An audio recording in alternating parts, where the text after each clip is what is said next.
আজকের পর থেকে বলছি গোটা শিবচরে কোথাও কোনো চাঁদা উত্তোলন করা হবে না।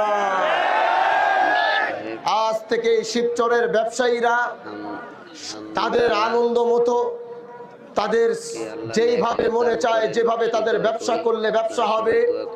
আজকের পর থেকে কোনো ব্যবসায়ীর কাছে কেউ চাঁদা তুলতে পারবে না। পাঁচচর স্থানে যারা বাসে উঠার পরে যাদের চাঁদা দিতে হয়, আমি হামজালা বলছি কালকে থেকে ইনশাআল্লাহ কারো 1 টাকা চাঁদা দিয়ে বাসে উঠতে হবে। এই জন্য ভাই